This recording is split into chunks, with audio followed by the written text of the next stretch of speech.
Harry Brook here, Ag Fieldman with Flagstaff County, and today we're talking to Guy Greenaway, who is with Corvus Conservation. And the topic is conservation easements and things you can do to sort of keep parts of your land pristine.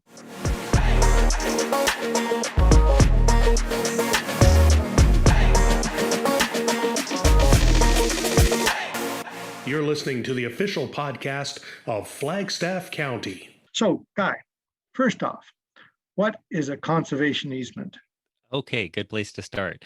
A conservation easement is an agreement between a private landowner and what we call a qualified organization. So the whole thing's enabled under legislation and says who can be a qualified organization. That's land trusts and municipalities, agencies of the government, but it's a contract. It's a private contract between that landowner and that qualified organization. And what you do within that contract is you, as the landowner, provide some restrictions on activities and future opportunities such that they help help protect the conservation values. And I'll talk about that again in a second. And so those are then registered as a conservation easement. And so it's an easement like most landowners are familiar with, right? An easement registered on the property, registered on the title, sits on the property, even after you've sold it, willed it, passed it on to your kids, whatever. And all of those restrictions and all of those considerations are there from that point on for whatever the term of that conservation easement is. Usually they're in perpetuity. Some of them are negotiated for different kinds of terms, but usually they're in perpetuity. And then the landowner continues to be the landowner. They continue to own the land, and except for whatever is restricted in the easement, they can continue to do whatever they want. So for the most part, agricultural operators, for example, continue to run their agricultural operation in exactly the same way that they did before. They still, like I said, are able to work the land. They're able to sell the land afterwards. All of those things are still rights that they retain. Say there was like 40 acres that was in trees. And you thought, well, it's in bits and pieces all over the place. As a new owner, could I actually move some of those trees and still have 40 acres so it meets the requirements of the conservation easement? Or would it have to require rewriting?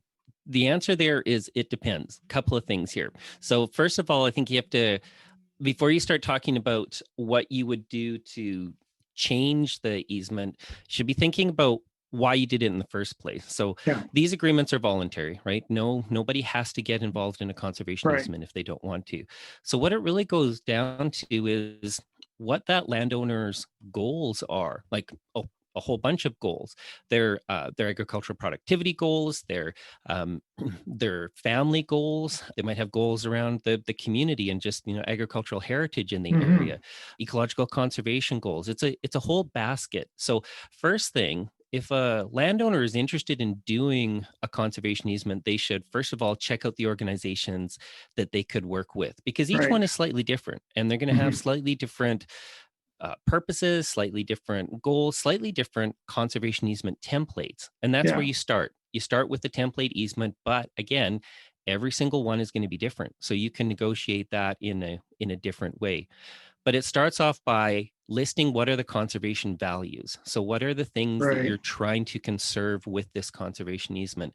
And that's really important for a lot of things, but to your question about changes. So if you're going to try and set something up to conserve certain things, then all of the restrictions, all of the management requirements, all of that are going to be geared towards that. And so there's a couple of other things that come into play, like whether it's registered with the Federal Ecological Gifts Program, which has its own set of restrictions and that sort of thing. The ability to change an easement requires agreement from both parties, but it's also not the case that you can agree with both parties to say, hey, let's put a 40-story office building in the middle of where the easement is. There's still the basics of what are we trying to conserve? What are the important values here? What was originally set up for? Okay, so the intent is really, really important to have very clear when you set it up. And so that actually goes back to even the legislation. So we've had conservation easements in Alberta since 1996. And it was in the Environmental Protection Enhancement Mhm. Act, started then. We've had a number of easements, tens of thousands of acres under easement ever since then. But when it was first established, the purposes that you could place an easement, a conservation easement on Mhm. for, were environmental and scenic. Now, there's never been a scenic easement. They've all been environmental easements. Mhm. Then in 2009, when the Alberta Land Stewardship Act was created, they just took all of that legislation for conservation easements out of the Environmental Enhancement and Protection Act, just Mhm. ported it directly over to ALSA, copy and paste. But one thing they did, one very critical change, was they added another purpose, that you could have a conservation easement for agriculture. So up Okay. until that point, what we had been doing collectively was writing conservation easements such that it protected ecological values, but at the same time, those restrictions were intended to both protect agricultural values and not interfere unduly with agricultural operations. Right. And in a lot of cases, those restrictions help both. So, for example, if you're putting some of the main restrictions that you'll see in pretty much any conservation easement, restrictions against subdividing, restrictions against further buildings. So, Mhm. when you lay out what you're trying to conserve in that area, if you're concerned about agricultural land fragmentation, those restrictions help with that. If you're Right. concerned about ecological fragmentation, those restrictions help with that. So to date, we haven't had any conservation easements, even since 2009, that were written strictly for agriculture, just to maintain agricultural operations. A big part of that is because a lot of the work that has been done by certain organizations that were set up back in the Right. 90s for ecological conservation easements. But for example, the Southern Alberta Land Trust Society was set up at that time for those purposes by a group of ranchers, by a group of Mhm. ag producers, and they still run that organization with the intent of protecting their agricultural operation, their culture, as well as the ecological Okay. values. Are they involved in the Walden Ranch one? They are not, because that was the Nature Conservancy who did that Okay. project. Right. And the I'm just trying to think, some of the board members might be part of that, but some of the board members of salts over the course of salts might have been part of the Waldron Cooperative, but Right. it was not a salts project. It was a Okay. Nature Conservancy project. But this is really important too, because we all know about the Nature Conservancy, we know Mhm. about Ducks Unlimited, usually the big national The organizations big with players. Yeah. yeah, but there's about a dozen land trusts in Alberta that do conservation easements. The Edmonton Area Land Trust, Legacy Land Trust, Western Sky Land Trust, Mhm. Foothills Land Trust, Southern Alberta Land Trust Society, all of these different organizations that work on kind of more of a community-based level. Some of them, in fact, I think four of those that I just mentioned, got help from their local municipality in setting up, because it's not that, oh, there's something wrong with those other organizations. Mhm. It's that every area, every group of people, every community is going to be a little bit different with slightly Right. different goals. Slightly different values. Yeah. Yeah. So you want to try and find an organization that matches that. Work with them, first of all, like I said, figure out if their goals match yours. And then when you sit down to work on the conservation easement, you can look through that and say, this is not the kind of restriction that can work for me. Mhm. And it is a negotiation. That organization might say, well, that's sort of a baseline for us, and we have to have that in. Maybe you need to work with Mhm. another organization. But for the most part, there's a lot of flexibility. And so, for example, you place a conservation easement maybe on an entire quarter section, Yeah. but the restrictions are, you can cut trees over here, but you can't cut trees over here. Or maybe you cut Mhm. trees here, but you have to do it with a particular approach of selective thinning or that sort of thing. And it might be agriculture of these types can happen here, but not agriculture of other types. So maybe you want to continue grazing in an area, but make sure that there's Okay. no cropping, or maybe you want to make sure that it's available for hay, or all of those kinds of things can be written in, as Mhm. long as you're meeting those intents up front of the conservation values that you identified. So then what's so different with this agricultural easement, or is that put in place more specifically to prevent urbanization creeping into an agricultural land base? Like I said, this is new for Alberta. Well, Mhm. 2009, but hasn't been used. Only one other province has agricultural conservation easements. That's Ontario.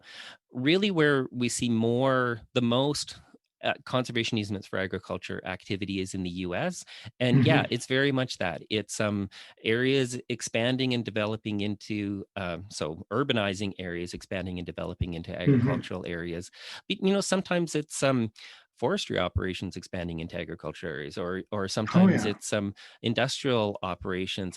It's basically a tool to try and maintain agricultural possibilities.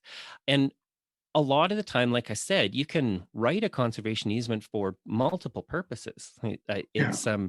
It's not the case that when you walk out through Flagstaff County and you look at a piece of property, you don't say, "Oh, that one's ecological, and over there that one's agricultural." It's Mhm. it's a mix, right? There's a whole Yeah. bunch of those things happening on any given parcel. So Landscapes is larger than just one quarter, that's for sure. yeah, and that's the other part, right? Context, like what's going on around, what are the issues that you're actually trying to deal with?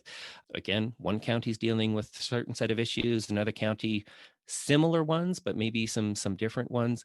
And so when you're looking at that, you're mixing all of those things together. What does the landscape need? What does the landowner need? What does that qualified organization need? And then you ask, is the conservation easement the right tool? Because I think conservation easements are great, and Mhm. they do not work everywhere. There are lots of places where they won't work. There's lots of circumstances where they don't work. It's problematic to start trying to make the tool fit the situation. It's go find the Square peg, situation. round hole type of thing. Exactly. Yeah. It will fit, Or don't you the worry. Yes. if it's that expression, if all you have is a hammer, everything looks like a nail. Like, Yeah. no, this is Yeah. not necessarily what you would want to use. So and a lot of that boils down to the individual landowner, right?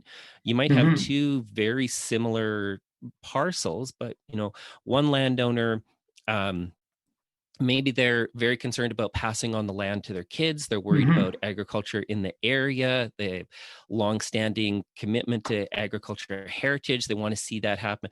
The next parcel over, it looks exactly the same, but maybe it's a corporate operation. It's kind of more profit motive. Maybe there is an Yeah. opportunity for them there. There's often is, but they're going to have a whole different set of goals. So Right. the whole negotiation conversation around the conservation easement really is about that landowner figuring out, okay, what do we want? What does the family want? What is it we need to get And out of there's a this? cost to this as well, not just in the cost of setting it up, but just the very fact that if you're preserving some rights on certain parts of a piece of land, then that takes away from the next owner's Yeah. rights. And so therefore there is a financial burden to be carried, I guess you could say. Yeah. So the way that's figured out, the financial part of it, Yeah. which of course is very separate from the ecological part of it, and somewhat separate from the agricultural part of it, because it's based on the quote unquote Mhm. highest and best use. So what happens with a conservation easement project is you have a qualified appraiser come in and they do two appraisals. They Mhm. appraise the value of the property if there were no restrictions on it, and then they appraise the value of the property as if there were restrictions on it. Right. And that's based specifically on the easement. That's not a theoretical consideration. They look at that draft easement and say, okay, what would that be? And then whatever the difference is between those is the financial value of the easement. And at a very minimum, that landowner will get a tax receipt for that value. Okay. And in several cases, there's opportunities through, for example, the Alberta Land Trust Grant Program, working with different land trusts to be able to provide cash payments. And probably in those cases, most often, there's what we call a split receipt, which is Mhm. maybe a portion of that total value of the easement is provided in cash and a portion of it in tax receipt. And just a note on the tax receipts, Yeah. it's often thought that there really isn't what am I going to do with the tax receipt? I've got, I Mhm. don't have an income that really supports using a tax receipt. But when I worked for the Southern Alberta Land Trust Society, we had a program called Passing It On, where we looked at specifically that. How do you Mhm. use the tax receipt in a financial planning context for an ag Right. producer? And I was repeatedly surprised by the circumstances that would come up where it's very particular, it's very individual, right? Like every person, every farmer is going to have a very different situation. And when they sit down with a financial planner who understands what kinds of Yeah. possibilities exist there, suddenly there's things like we had one landowner who was looking at passing their land on, had exceeded their base amount that they could pass on Yeah. without capital gains tax. They wanted to lower the adjusted cost base. They used the tax receipt for that. And then we Okay. had another one where for whatever circumstances, they had a small RRSP. I don't know how that actually happened. And then they were going to try and purchase the quarter next to them, but they were going to be taking out a loan to purchase that quarter. Mhm. So instead, they sat down with their financial planner who said, well, why don't you draw the money out of the RSP? That land is going to be your RSP. Take the cash, and instead of having a major financial tax hit by taking that cash out, use the Mhm. tax receipt to cover that tax, and then you can put the Okay. full amount Yeah. of the money into purchasing that quarter. Those are just a couple of examples that obviously are very specific. Not everybody's in those circumstances, but there's lots of different ways that you can think about using that tax receipt if you sit down creatively and talk through it with Right. your financial advisor. It takes time, like anything else, is that you have to really take time to study the situation. For sure. And Yeah, it's complicated when you're dealing with farms, especially. Each one is so individual. exactly. No two Yeah. are alike. Yeah. So then, your question about changes, I Mhm. think that's one of the things that as an ag producer, you really need to look for when you're looking at a potential conservation easement Yeah. template and organization is you really have to recognize that we're trying to conserve things for the future. And in Right. a lot of these cases in perpetuity, in a situation where everything's going to change. The Right. land is going to change, markets are going to change, families are going to Climate. change, climate is going to change, Yeah. ecological systems are going to change. And some of it like climate, gee, I wish that wasn't going to happen. Some of it is just, natural changes. You want to be able to articulate all of those conservation values in a way that is responsive, like you Right. recognize that it's going to change. So and this wasn't the case back in the mid 90s when we were doing conservation easements. It was like, oh, we have to make sure that we we count exactly the number of trees and make sure that that's listed in the baseline report. And and we certainly wouldn't ever want to have somebody spraying anything here because that would just be a terrible. Move forward a few years later and somebody's got an infestation that jumped the fence from the Yeah. neighbor, and the easement said and everything was just going to be hand pulled. Or somebody's now looking at their wood lot and realizing how vastly different it was from 10 years ago and saying, Well, okay, yeah, it's like pretty you different. can get insect pests in there. What happens if you've got a bunch of dead trees now, and the easement says you got to put trees in, or if the environment has changed sufficiently that Mhm. those particular trees won't grow there. So the good news is it's rare, if not non-existent, for Mhm. an easement document today that doesn't take that into Okay. consideration. If you do find that, it's usually something that was, drafted 20 years ago. But the ones that are drafted today are very much, we talked about the intent. Like Mhm. that intent statement is really, really important because then later on, when you're talking about potential changes or things that might have happened, or let's say there was a flood through the area Yeah. and everything has changed. If you had something that was just written very prescriptively with tiny little lines on the map, you wouldn't know what Mhm. to do. But if you Right. have a really well articulated intent, beginning where okay, we're They trying can to maintain respond to it. these Yes. kinds of values, we can do that even in the face of some of these big changes. Okay. So then the body that holds the easement has some flexibility in their interpretation through the use of whatever the intent was. As long as the intent is being held Mm-hmm. as true, there is the possibility of making some changes as time goes on. Because I was thinking, yeah, well, I like the trees there. I'm going to put an easement on these trees. Well, trees do not live forever. Mm-hmm. Poplar, they don't live that long at all. But, and yeah, the unintended consequences always comes back to bite you. Yeah. Well, and even in that situation, one of the things on the flip side is we sometimes, or some people have the belief that they can manage and recreate systems exactly the same as they were before. Let's Yeah. pull out all of the trees over there and we'll plant them over there, and then everything will be fine. Of course, it's a different microclimate, it's different soils. It's different Yeah. soils, different placements, all of those kinds of things. I remember a colleague years ago, he didn't create the phrase, but he introduced me to the phrase, but ecological restoration isn't rocket science. We know how to make a rocket. We don't know how to make ecosystems. And Yeah. so it's that fine line of saying, yeah, we don't want to have everything really, really prescriptive, but at the same time, we also don't want to just leave it wide open that we can, drain a wetland over here and fill a dugout over there. And trust me, it's the same number of acres of water. So I'm sure it's exactly the same thing. Well, and you notice the same things with back in the 90s when the DU had got their North American waterfowl program, right? Yeah. They bought a lot of land and they took the cattle off it. But the problem is grasses, they need to be grazed at least periodically, or else they get wolfy and then you start getting weeds coming in.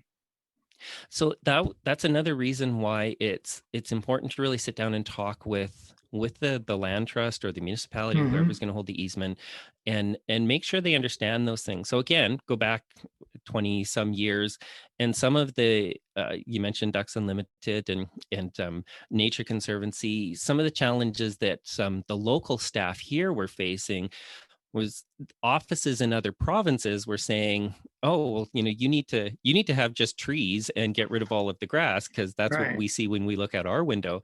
And so they spent a lot of time doing, like said, grass 101. No, this is grazing is required. This is how these systems evolve. This is what's needed. And so when you have a perspective that's a very different perspective coming in and say, no, this landscape is supposed to look like, this agricultural community is supposed to look like, trust me, the markets will be da. I know better. Yeah. I know better. Exactly. Yeah. That's when it's such a relationship of trust. It's kind of like any agreement, but it's a relationship of trust, and you should be looking for that in the easement agreement as well, that the dispute resolution is kind of layered. Like, it's a contract. And so, of course, all of the remedies in law are available to a contract. You can sue, you can go to court and all of that. But what you want to see in there is commitment to negotiating good faith first, and especially communication, that there's ongoing discussions. Because what we found through research across the entire continent is, with a conservation easement, especially the ones in perpetuity, it's not if there's going to be an infraction, it's when. So something's going to happen. And over 97% of infractions happen usually with a third landowner down the road. And just by, I didn't know, I hadn't ever read the easement. I didn't realize that we weren't allowed to do random camping on that back quarter.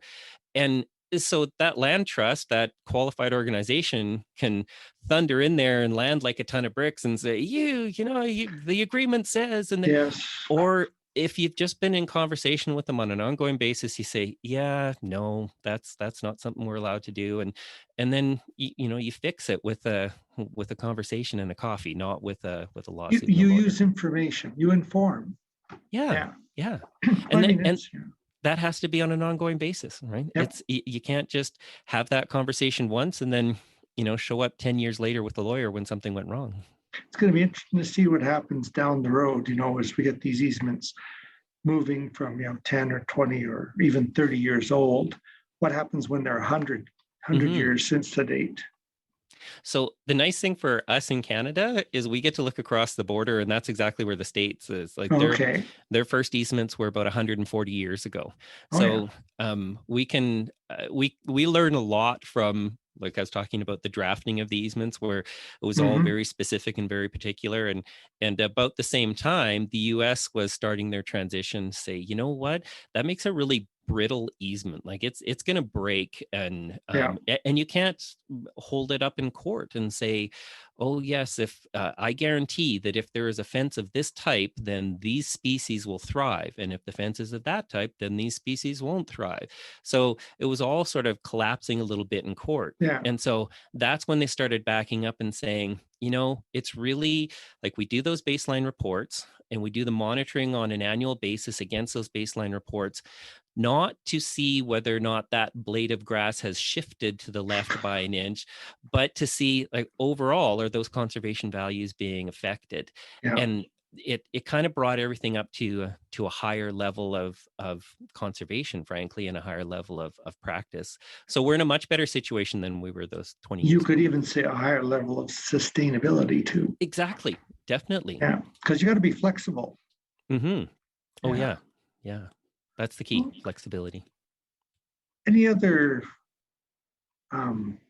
things about the easements you want to talk about in particular, or do you think, have we exhausted it, or have we merely just scratched the surface? We've merely just scratched the surface. If you want to exhaust it, ask my family when I'm talking about conservation easements. They're exhausted. There's, I guess, a couple of things. One, if you want to learn more about conservation easements in Alberta, there's a website that was set up by the Environmental Law Center and the Mistakis Institute, and it's ce-alberta.ca. And there's a lot of information there at the basic level. In fact, it's kind of split into the basics and the advanced. So what is a conservation easement is on there, as well as if you're trying to draft a conservation easement for multiple purposes and ensure the legal validity, blah, blah, blah, that kind of information is on there as well. Yeah. So I think that for anybody who's interested in conservation easements, that's a good place to start. I think the final thing I kind of want to say is that a conservation easement is literally about conservation. It's for a landowner to be able to realize their conservation goals. And so if you're a landowner who isn't so much interested in that, or you're looking for a financial mechanism as opposed to a conservation mechanism, Right. this isn't the place. This isn't the kind of tool. And you're also going to see a very different kind of spatial component to that financial part of it, because it's the fair market value. So if you're right on the edge of the city of Edmonton or the city of Calgary, the highest and best use is development, and it's many times more per acre than what your agricultural value is. But if you head way out to the Saskatchewan border, that highest and best use may not be many times more than the agricultural value. So the financial component is not about making money. It's about trying to offset the financial hit that a landowner might take by placing a conservation easement on their property. So again, it just always circles back to, how does this fit with your conservation goals as a landowner? Is it ecological? Is it agricultural? Is it now, later? Or a mix of both? Whatever. Always a mix. It's always a mix. Yeah. Yeah. Okay. Well, thank you very much for your initial outline of the conservation easements. It's a useful tool for certain people that want to preserve certain features on land. You could say it's a noble endeavor in some ways. It's, you may not be able to take it with you, but you can certainly leave your impact behind. Exactly. Yes. Okay, thank you very much, Guy. Thank you. And talk to you later.